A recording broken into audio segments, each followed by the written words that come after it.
Hi, I'm Mrs. Bowers, and I'm here to do a lesson with you about R-controlled vowels. I thought we'd start off with a couple of practices with the R-controlled vowels in the hand pack, as well as the some of the consonant digraphs that we do with our hand pack, just to kind of show that you can have vowels as digraphs and you can have consonants as digraphs. And you might say, what does that even mean? What's a digraph? Well, a digraph is a sound that we speak, but it's represented by two letters. So for instance, if we look at this one, let's do it together. We use our fingers to finger write the letters in the air, and then we say the sound that they make and the word that helps us remember that sound. So as you can see, this one's made of two letters, and we would say I, R, bird, P, H, phone,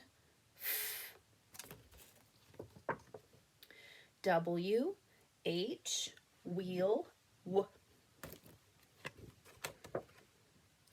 U, R, burn,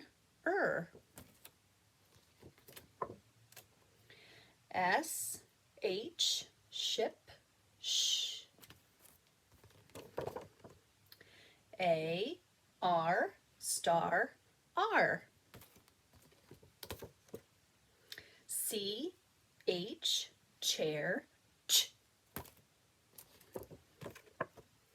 T, H, thimble, C, K, jack, k. And finally, E, R, her, So as you could see, with all of those sounds, they were represented by two letters, but the two letters work together to make one sound, which is what makes it a digraph. Now we're going to go ahead and do a little bit of phonological awareness, where you're going to play around with the sounds and words to move them around. And if this is something that's tricky for you, I have also included in the comments of this video a place that you can go online to practice with playing with the sounds and words. And I say playing with, but really what I mean is moving them around. And that's an important skill for every strong reader to be able to do. So if this is something that you need a little bit of practice with, you can find some places that you can practice there. Okay, moving on to our next activity where we're going to work on some phonological awareness, which is hearing the sounds in words and being able to move them and change them and just kind of think about where the sounds are in words, because that helps you become a stronger reader. So first, I would like you to say backyard. Now say backyard without back. Did you say yard? That was correct. Now say dragonfly. Now say dragonfly without fly. Did you just say dragon? That was correct. Say dollhouse. Now say dollhouse without doll. What's left? House is the correct answer if that's what you said. Say hot dog. Now say hot dog without hot. What do you have? Dog. Good. Say softball. Now say softball without soft. What's left? Just ball. Correct. Okay, moving on. Let's think about this. We're going to work with some rhyming. So which of these words rhymes with snip? Snap, step, or tip? Did you say tip? Tip rhymes with snip. Which of these words rhymes with hint? Hunt, mint, or hymn? Did you say mint? Because mint, hint, rhyme. Which of these words rhymes with clod? Cat, sod, fruit. Did you say sod? If you did, you were correct. Clod, sod. Do you hear how they rhyme? Which of these words rhymes with wiggle? Going, giggle, or tickle? Did you say giggle? Giggle and wiggle rhyme. They sound the same in the middle and at the end. All right, last rhyming. Which of these words rhymes with pat? Comb, love, sat. Did you say sat? Because that's the correct answer. Pat, sat. They rhyme. All right, now we're going to try out some blending. I'm going to give you some syllables, and I want you to take them and see if you can push them together and tell me what word they make. All right, let's try this one. U, N, for, me, T. What word do they make? Did you say uniformity? It was a mouthful. If you got that one, I'm really proud of you. If you didn't get it, that's okay. Good try. All right, here's our next one. Unquestion a bull.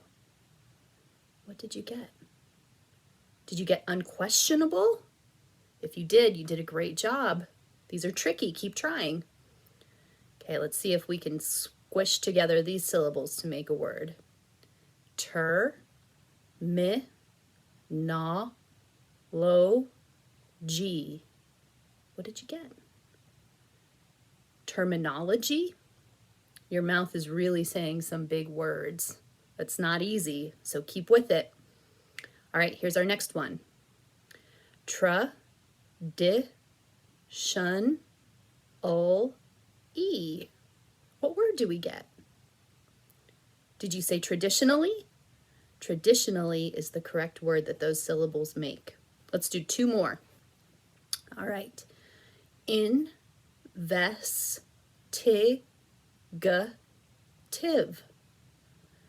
Okay, get your mouth ready. What word did you get? Investigative. That's even tricky for me to say sometimes. Okay, finally, last one for blending. Try these sounds. A, D, all, O, gist. Okay, think about it. If we squish them together into a word, what word do you get? Did you say audiologist? If you did, that's correct. That's actually someone who studies sounds. All right, now let's see if we can pull words back apart. These are going to be a little bit simpler than the longer words that we just did. So what we're going to do is I'm going to say a word. I want you to stretch it out into its sounds and count how many sounds are there. All right? So the first word is beat. What sounds do you hear in the word beat? So if we stretch it, it's B, E, T. Does beat have 3 sounds? Yeah, it does. All right, so now for the other 5 words that we're going to do, I want you to stretch it, and then I want you to be able to tell me, is it made of 3 sounds? Let's try pet. Go ahead and stretch out pet. Does it have 3 sounds? P, E, T. It does. All right, let's try another one. Work. Go ahead and stretch it out. How many sounds did you say w, k? If you did, that one has 3 sounds. That's correct. Good job. Or I guess I should say good work. All right. How about the word popped? Stretch that one out. Popped. How many sounds if we stretch popped? Does it have 3? I don't think so. If we stretch it, it's p, a, p, t. 4 sounds. All right, let's try key. How many sounds do you get when you stretch key? Did you say 2? K, E? Good work. And finally, last one. Let's try map. Go ahead and stretch it out. Does map have 3 sounds? Stretch them and count them for me. A, p. Good job. Okay. Now, we're moving on to something that's a little bit trickier, but I know you can do it. So we're going to take the ending off of the sound of a word to get a new word.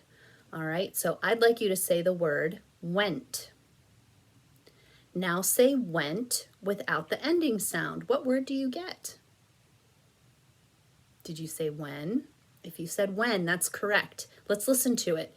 If you have to, you can take the time to stretch it out on your fingers and then think like, what do I have to take away if this is something that's tricky for you, just for practice.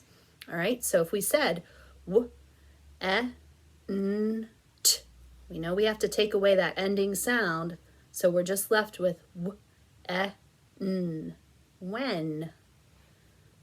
All right, now I'm not going to hold up my fingers and stretch this one out with you. I want you to try to do this one on your own, okay? The word is right. Now say right, but take away the ending sound. What's left? Did you say rye?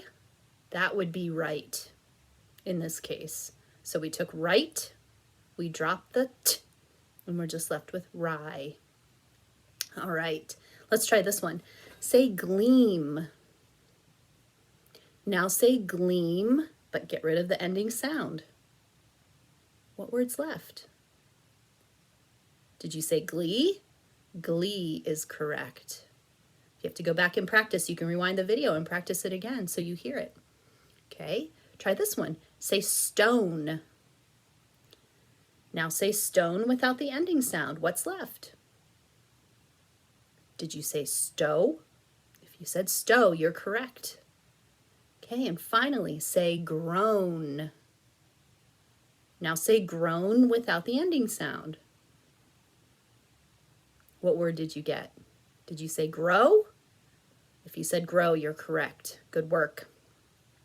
Okay, now, oh boy, we are going to do some more sound taking away, but you're going to have to listen to what sound I want you to get rid of. Okay, so say trip. Now say trip without the t. What's left? Did you say rip? Did you try stretching it out on your fingers and pointing at the sound you wanted to take away? Let's just practice that so that you can use that with other words. And if you need to, you can also pause the video at any time. I'll remind you of that at the beginning of my next videos. I should have thought to say that. So starting with trip, if we stretch it out, we get t, I, p. And I said say it without the t. So we're left with I, p, rip. Okay? You try this one. Say grim. Now say grim without the g sound. Think about it. What's left? Did you say rim? Yes. If you say grim without the g, you just are left with rim. Let's try this one. Blip. Now, if you say blip without the b, what's left? Did you say lip? That would be correct. Say pride. Now say pride without the p. What's left? Did you say ride? That would be correct. Okay, last one. Let's finish strong. Really make it count. Say stop. Now say stop without the s. What's left? Did you say top? If you said top, you're at the top of your game. You did a great job. And like I said, if you had any trouble with any of these while we were working on them, you can always go back and rewind and practice them again. It's really, really good for you to learn how to move sounds around and hear rhymes in words. So we'll keep practicing that. But I am so proud of you for sticking with me to the end of the video. Good work.